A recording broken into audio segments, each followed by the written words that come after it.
What's up? I'm Nate G219 and this is to help it back and better. Y'all know what it is, another one coming at y'all. First, hit that like and subscribe. Hit that channel if you want to help out. Today is Super Bowl Sunday, February 9th. About 9 o'clock in the morning, get the video in for the day. But again, that's that irrelevance. Today is not going to be a very long one.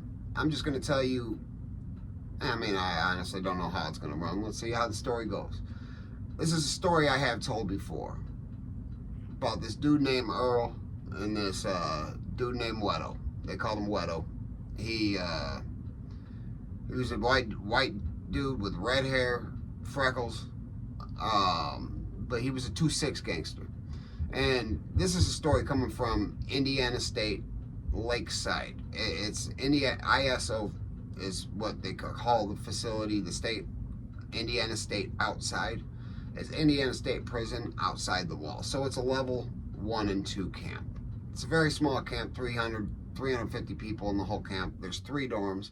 So, you do the math. One of the dorms only has single bunks.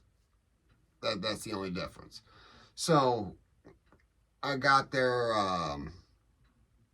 September 26th of 2013. That's when I arrived. That was my first day in prison. Honestly, when I walked in, it was just there was like smoke hanging low, like when you walk into a old bar or pool hall. It was just, I was baffled. I'm like, this isn't what I thought. Like, I was afraid up until that door opened. Like, I wasn't scared to go in there, but it was the fear of the unknown. But while I was there, it was flooded with K2 Suboxone. There was cell phones on every couple bunks. It was wild in there.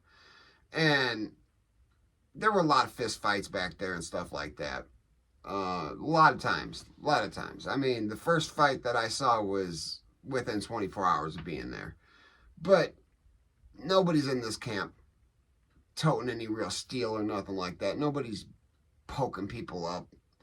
But it's flooded with gangbangers and just predators preying on wheat, and that's how level 1, 2 camps are. And a lot of people think level 1, level 2, that's going to be the easy road. Honestly, I had a much easier time in Max, although I did see much more worse things in Max.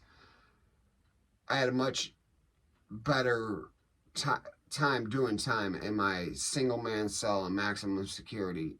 And this is just one of the reasons why. And there was this guy named Earl and this guy named, they call him Wedo. Honestly, I don't know what his real name is, but Earl Beam, shout out to you, no dogging you at all.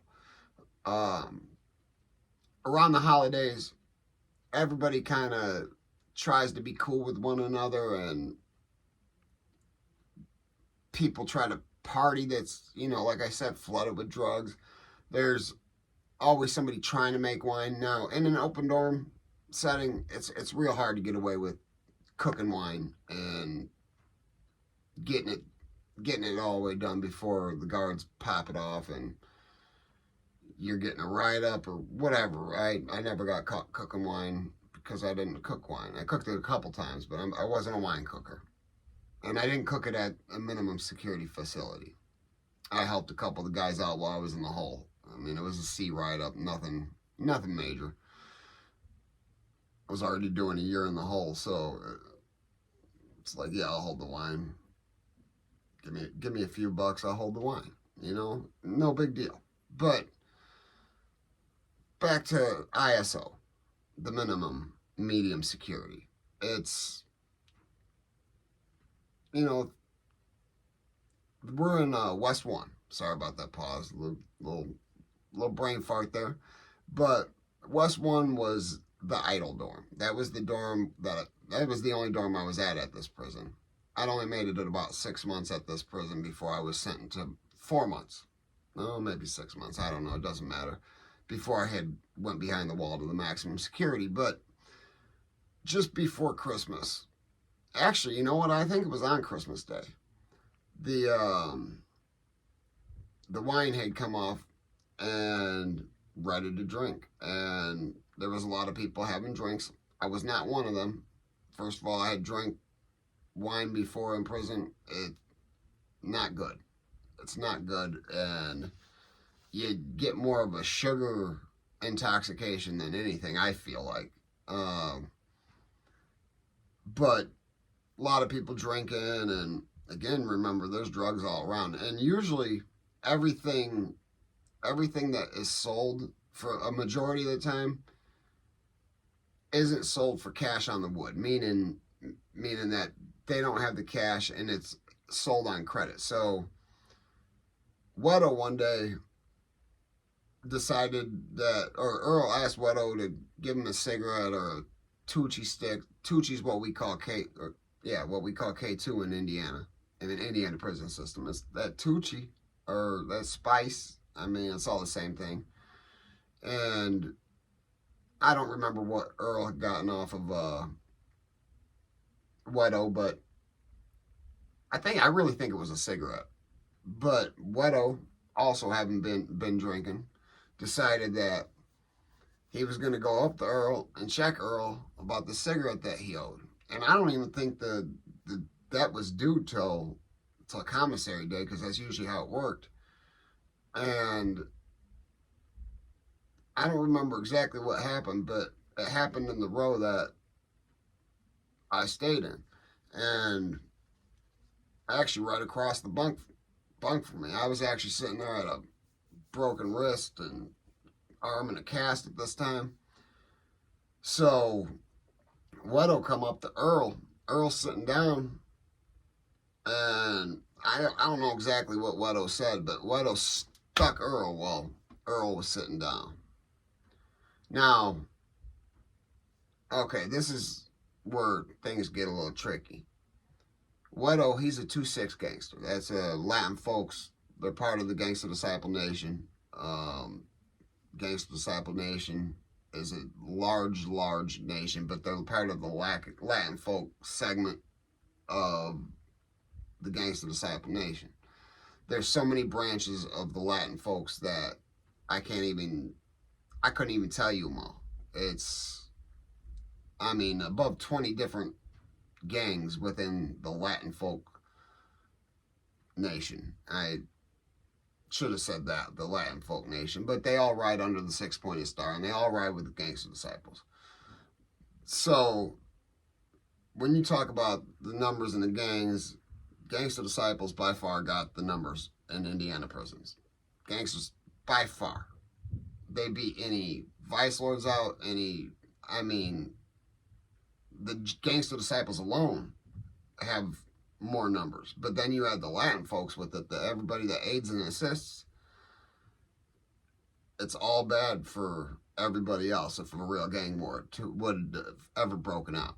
But Casper, being a 2-6 gangster, thinking he's hard, he was from East Chicago. Earl's from not too far south down from me, about an hour south of me, like Knox area. And all right, something about that area, like, it's just north of a county called White County, and in that county there's a barber shop called the Country Cut and Curl, and it's spelled with three K's. Kruger's Corner Club. I pass it every time I go to pick up my daughter. Spelled with 3 K's. So, and this is still today. I just went past there 2 weeks ago, and it's still the Kruger's Corner Club. And it's still a bar that's open, and I don't see it open all the time, and I never see it like packed with people or nothing, but it's very clear that this is a KKK area. This is corn-fed white boy. Actually, Earl wasn't a big dude, though. Earl was actually probably about my size, but Earl was bred for prison. Weddle, this was his first bit. This was like Earl's 3rd, 4th bit, and Earl was closer in my age than, like, he was in his 30s, if I remember correctly. But you know, he had on the streets was a meth addict and whatever. But honestly, in prison, he was a good dude. He was a good, solid dude. If he owed you money, he got you your money. So he, two, Wedo punches Earl in the face and tried to go in again. Bro, when you say somebody was on somebody like white on rice, Earl jumped up and beat the brakes off of Wedo. And it was a good 3-minute beating. And it got to the point where, I mean, Earl was kicking dude in the face. And finally, it did get broke up. One of the most distinct memories I have of it is like once Wedo gets off the ground, goes to the bathroom, cleans up. I mean, Lowski, he was a BD from Chicago. Oh no, you know what? I don't know if he was originally from. I think he was originally from Chicago, but moved to Kokomo, Indiana area, or Kosciuszko County. That's the county he had gotten his case out of. I don't even remember what he was there for. He was a BD though, who also, well, okay, they're not with Gangster Disciples, but I'm not going to get into the politics of that situation. That's neither here nor there. He was a BD, and Lowski, man, that dude, he was a cool dude. He, you look over, and he's just sitting there mopping up blood, mopping up blood, mopping up blood, like la la la la la. Nothing happened. I mean, as soon as Wedo was off the ground, Lowski was running over with the mop bucket. This is a regular thing. This was just another one of them fights. I mean, they both ended up going to the hole. Wedo started the fight. Earl came back, but he was shipped out before I ended up going to the hole. I never saw Earl again, but I ran into Wedo when I went to segregation. Wedo was in segregation still. Let me tell you, this was 2 months later. He still had black under his eyes. Now, the chances of him getting beat up were, in the section we weren't very good because you were on 23-1 lockdown, and the only time you come out with anybody is during your rec hour.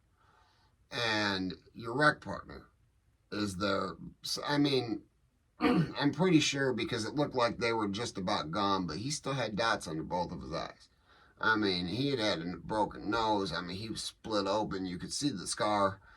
And I'd seen him. Now, one thing I didn't know, I remember him telling me afterwards that he knew sign language, but, you know, prison's like the army. Be all that you can be. People can make up whatever. But I saw him at a visit, which if you're in the IDU in the lockup unit, your visit is not, I mean, you're in person, but there's a piece of glass through you. You're in a room the size of a closet. And, I mean, you just look like the worst kind of person. But there's Wedo, and, you know, said what up. And I said what up, you know, and I see him doing sign language. His brother was deaf. And that was the last time I saw Casper. But none of his brothers did a single thing. Nobody did anything. Let's ride together. You know, I'm my brother's keeper. Now, back behind the wall, when there was gang politics going on, those were real gang politics. And as soon as I got into ISO, I knew that there was no real structure. So with my affiliation and my age, I wasn't jumping on count. What the hell would I have done that for? I'd probably still be in prison. I mean, just as running as a neutron, I threw some time away. But had I been running and on count, I'd have definitely threw life away. That's why I always say never forget life's choices, guys. They might lead you into some stupid place for some stupid thing, and you might end up there for the rest of your life or just never coming home. You never know what can happen. Because had we been behind the wall and Weddle had done that, he'd have probably been stabbed up, and then Earl would have been stabbed up because the politics are real. But hey, hit that like, hit that subscribe, hit that channel if you want to help out. And always remember, if they ain't hating it, you ain't making it. Peace.